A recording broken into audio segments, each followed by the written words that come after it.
We're just a few hours away from the Gameweek 30 deadline, and this is your last chance to save your season. In this video, we'll go over what's actually happening with the upcoming double and blank game weeks caused by the FA Cup semi-finals.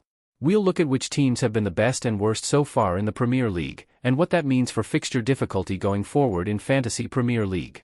Then, we'll go through the best players in each position and our predictions for how many points they're expected to score over the coming game weeks. Right after that, using all this data, we'll build the ideal wildcard draft for those of you planning to use your free hit chip in Gameweek 34, and we'll also build the best wildcard draft for those of you who don't have the free hit available. So basically, we'll be putting together two different drafts in this video. We'll also take a look at the assistant manager predictions, since many of you still have the triple captain chip available and the time to use it is quickly approaching. We'll also check out and comment on the most popular transfers this game week from FPL managers. And we'll close the video by sharing our thoughts on our own team, which we've been managing all season using our custom-built model, a model that's been working very successfully so far. I'm Sakafusi, I'm a computer engineer, and as you already know, I've built the most accurate and powerful mathematical model for predicting football outcomes, with a focus on the Premier League. Let's start by taking a look at our own team, which we've been managing using the model you'll see in just a bit. Game week 29 was one to forget for us. We only scored 40 points. We had some absentees, Palmer didn't play, we only fielded 10 players, and we dropped from rank 60,000 to 100,000. Of course, nothing is over yet. We still have all our chips available, the wildcard, the free hit, the bench boost, and the assistant manager chip. Now is the time for us to strike back, go all in, and make a final push up the global rankings. Watch this video to climb the rankings alongside us. Many of you ask me, Sakafusi, this model you've built and keep showing us with the numbers, how accurate is it really? Why should we trust it? That's why we're going to take a look at the predictions we made last game week. These are the picks we gave you for game week 29. As you can see, the top 5 players we said were most likely to haul were Haaland, Ouattara, Semenyo, Kluivert, and Fernandes. Of course, we told you in advance that Ouattara wasn't expected to start, so you shouldn't use him. As for the other 4, Haaland, Semenyo, Kluivert, and Fernandes, the results were incredible. Those 4 players combined for 2 goals and 2 assists. So, if you had picked those 4 players we recommended for that game week, you'd have had 4 returns. That kind of success rate is not easy to find, and it's extremely rare to see such accuracy from any model. If you're a regular viewer of our channel, you'll know that every week, the players we recommend as the most likely to score or assist in the upcoming game week deliver at a ridiculously high success rate. So let's now take a look at our predictions for the upcoming game week 30. As you can see in this table, at the top is Palmer, who we project to score 0.66 goals and provide 0.38 assists. That means Palmer is the ideal captain for game week 30. However, since Palmer was recently injured and we're not 100% sure if he's fully fit yet, I would recommend choosing someone else as captain just to be safe. There's a small risk that Palmer might not be ready or might play fewer than 90 minutes. In second place is Haaland, who is almost certainly injured and very unlikely to play. So let's move on to the third option, who else but Mohamed Salah once again, our captain pick for game week 30. Next comes Isaac, who our model believes will score 0.77 goals and get 0.18 assists. And right after him, the usual suspect. The one who always disappoints us. Yes, Semenyo. He is a massive troll, yes, he's been in our team all season, yes, we've regretted it. But even so, the model still believes he'll score. Bournemouth is playing against a very weak opponent. They're up against Ipswich. So for now, we're keeping Semenyo in our team. He's not going anywhere yet. But before we make any final transfer decisions, we need to look a bit further into the future. In this image, you see the fixture schedule from game week 30 to game week 38. Some of you might be confused by what you're seeing, so I'll try to explain it as simply as possible. Some matches were postponed because of the FA Cup, and others will be postponed in the future for the same reason, since those teams will still be playing in the Cup on those weekends. That means certain teams will have blank game weeks, while others will have double game weeks. This is extremely important for our FPL strategy because we have the opportunity to bring in players from those teams when they have 2 matches in one game week, giving us the potential for double points. So what do we see here? In game week 32, both Crystal Palace and Newcastle will have a double game week. Palace will play Manchester City and Newcastle, while Newcastle will face Manchester United and Crystal Palace. That means game week 32 is very important, and we need to make sure we have players from those teams. We need to keep this in mind as we plan our transfer strategy. From this point onward, there are some game weeks that are not 100% confirmed yet, because we still haven't received official updates from the Premier League. In orange, we can see that in Game Week 33, there are some teams that are very likely to have a double game week. It's not 100% certain yet, but it's the most probable scenario. These teams are Crystal Palace, Manchester City, Aston Villa, and Arsenal. We also see that Game Week 34 is fully confirmed. We know for sure which teams will have a fixture and which won't. So, what does all this mean for our FPL strategy? It means that if we still have the free hit chip available, a very good strategy would be to buy players from the teams that are likely to have a double game week in 32 and 33. Then, since those teams will likely blank in Game Week 34 and we won't have enough players from other teams in our squad, we can use the free hit in Game Week 34 to temporarily bring in players just for that game week. On the other hand, if we don't have the free hit available, we have to be more careful not to bring in too many players from those teams that have a double in 33 because they'll likely have a blank in 34, and that could leave us short. Also, if we look a bit further into the future, we can see that depending on how the FA Cup results go, something similar might happen again though on a smaller scale in Game Week 37. That's because teams that reach the FA Cup final will not play in Game Week 37, and their fixtures will be moved to Game Week 36, making that a double game week for them. But let's not get ahead of ourselves, we don't even know which teams those will be yet. Before we move on to planning our teams and making transfers, we need to take a look at some fundamentals. You often ask me, what is your model based on, and what's the secret behind your predictions? Let's start with the basics. The number one foundation of our model is expected goals. Expected goals are the best metric we have to measure how good a team is offensively and defensively. For example, in the bottom right corner of this graph, we see Liverpool. They average about 2.0 expected goals per game while conceding around 0.86 expected goals per game. The closer a team is to that bottom right corner, the better it is overall. Also, all the teams in the green quadrant are the best teams in the league. If your team is in the red quadrant, those are the worst teams in the league. The worst team by far is Southampton, which, as you can see, is very close to the top left corner. They're only generating 0.8 goals per game and conceding 2.2 goals per game. The worst defense in the league. That's why any team playing against Southampton is one we should target by bringing in players from that opponent for Fantasy Premier League. We also see that teams near the top right corner have a strong attack but a poor defense like Tottenham. Meanwhile, teams in the bottom left corner have weak attacks but solid defenses. Those are mainly Everton, Nottingham Forest, and Fulham. So, now that we have this data knowing which teams are strong in attack and which ones are strong in defense, we can calculate the difficulty of upcoming fixtures. For example, in the next game week, Crystal Palace play against Southampton. The coefficient for Crystal Palace in this match is 1.16, meaning they are expected to score 16% more goals than they usually do. Looking at the period from Game Week 30 to Game Week 33, we see that Crystal Palace have the best schedule, with an overall coefficient of 0.87. The main reason they're ranked first is because they have double game weeks in both GW32 and GW33, meaning Crystal Palace will play 6 matches over the next 4 game weeks. On the other hand, Everton have the worst schedule, with a coefficient of 0.49. So it's a good idea to sell as many Everton players as possible and start looking at who the best Crystal Palace players are and try to bring them in. In a similar way, we can also assess how likely a team is to concede or keep a clean sheet. Looking at this table, the best defense over the upcoming game weeks is Arsenal, projected to keep 0.86 clean sheets on average. Even though Arsenal don't have as many matches as Crystal Palace, their defense is significantly stronger than Palace's. On the opposite end, we see that the worst projected defense is Southampton's, with just 0.39 clean sheets.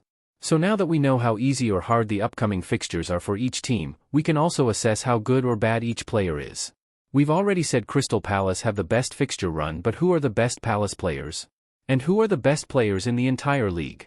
Here we'll again use two powerful stats: expected goals, which measure a player's attacking threat and goal-scoring potential, and expected assists, which are the best indicator of a player's creativity. As we can see in this chart, Mohamed Salah is in the top right corner. The closer a player is to the top right, the more dangerous he is in terms of both goal threat and assist potential.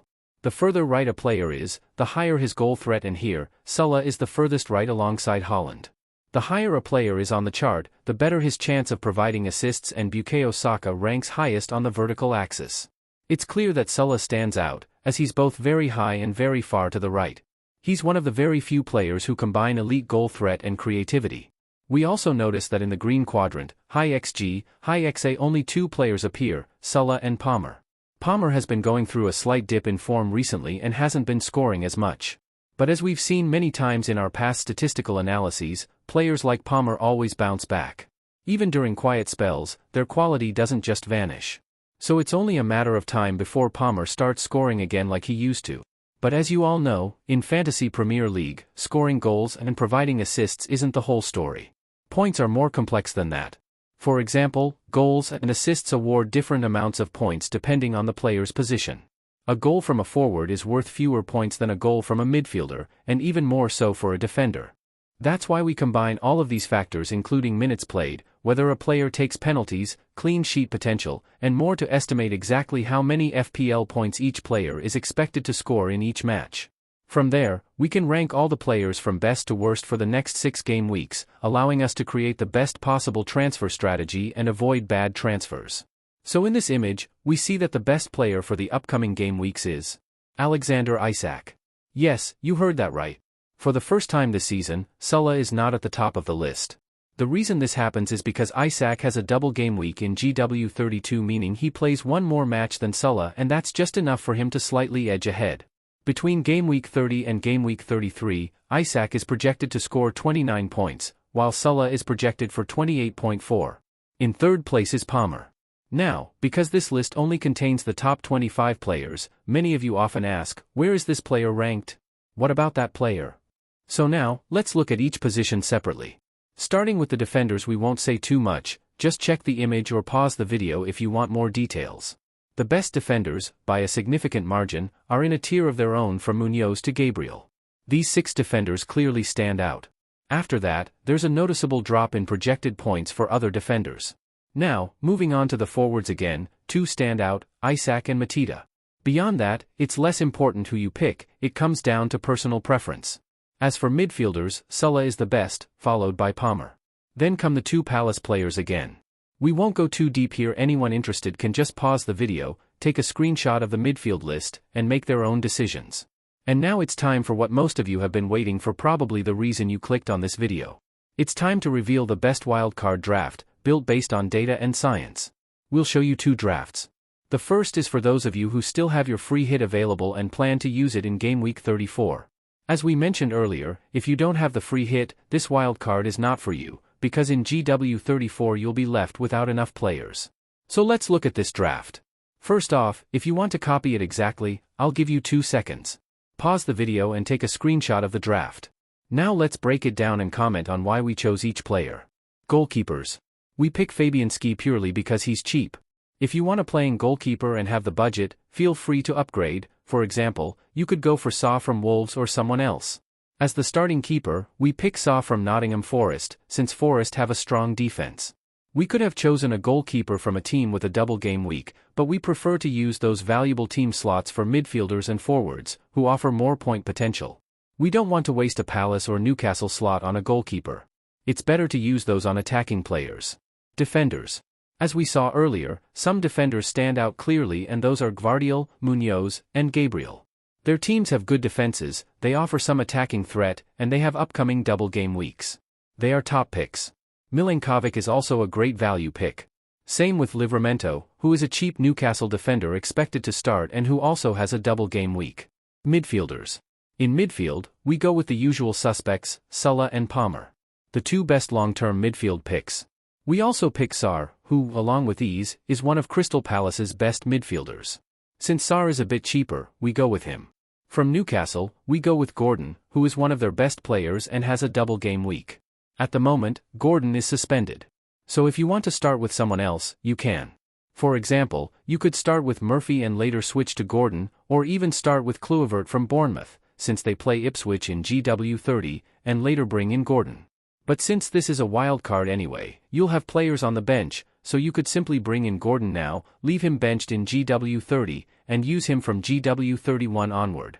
Finally, we complete our midfield 5 with Mbeumo, who is probably the weakest of the 5. If you're short on funds, I'd suggest sacrificing Mbeumo and replacing him with someone cheaper, like Kluivert. Forwards.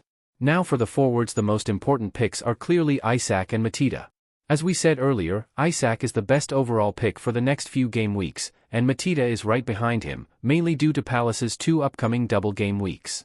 Wissa is the weakest link in this front 3. So if you prefer a different striker, feel free to go for it. There's no problem switching him out. Let's now take a look at the wildcard draft for those of you who don't have the free hit available. As we mentioned earlier, you won't be able to load up your team with players who don't have a fixture in Game Week 34. In this version, I've highlighted in red the 3 players who are different from the previous draft. In goal, instead of Fabianski, we go with Jose Sa, because in Game Week 34, Sells is likely to not have a fixture. We need a goalkeeper who does play that week. Sa is cheap and relatively reliable. Wolves don't have the best defense, but he's one of the better budget goalkeepers. In midfield, instead of Mbeumo, we choose Kluivert. As we mentioned earlier, Mbeumo was the weakest link in our midfield 5, and since Brentford likely won't have a fixture in GW 34, we go for Kluivert, who's also cheaper and plays against Sheffield United in a double game week. The same logic applies in attack. We drop Brentford's Wissa, the weakest of the front 3, and instead bring in Jackson, who is back in training and is a very strong forward option. Now, many of you, like myself, haven't yet used your assistant manager chip, which, as you've probably realized, might be the most important chip left. The points it can bring are genuinely massive. To help with this, we created a table using our prediction model to estimate each team's win probabilities, clean sheet chances, expected goals scored. Then we used the model to project the points that each assistant manager would earn in the upcoming game weeks. In the table on the left, green cells mark game weeks where the table bonus is active. If you're not familiar, when an assistant manager wins a match against a team ranked at least 5 places higher in the league table, a table bonus is applied, awarding a lot of extra points. The same applies for draws. In such matchups they score more than regular draws. For example, in Game Week 31, Aston Villa's cell is green. That means there's a table bonus active because they're playing Nottingham Forest, who are at least 5 positions below them in the table. Villa's win probability is 44%, and with the bonus, this gives a projected score of 10.91 points, one of the highest in our sheet.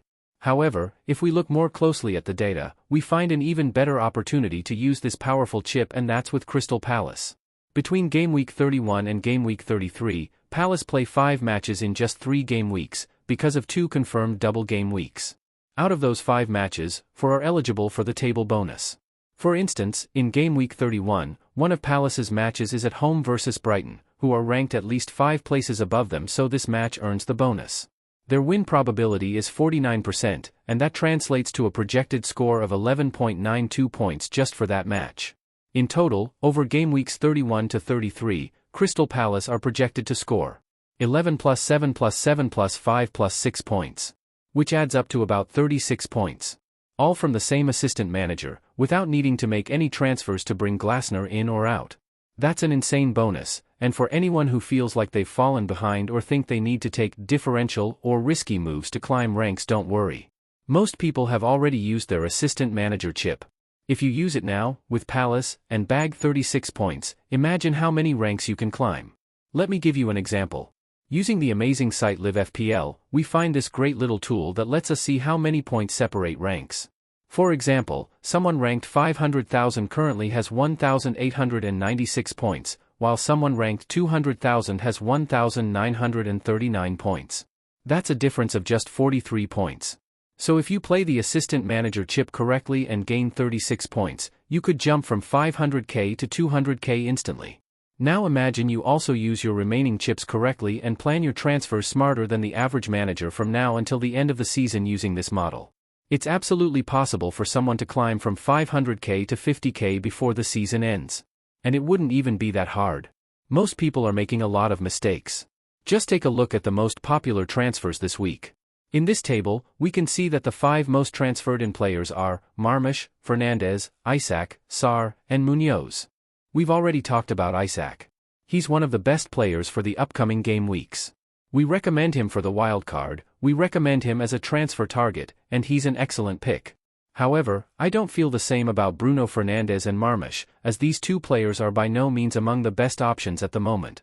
Fernandes ranks very low in our projections, since he has no double game weeks in the upcoming period.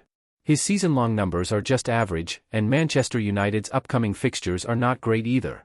They face Nottingham Forest away, a team known this season for its tough home defense. After that, they play Manchester City, who, okay, may not be at their absolute best, but they're still Manchester City. Then they play Newcastle, again away from home, which is another tough match.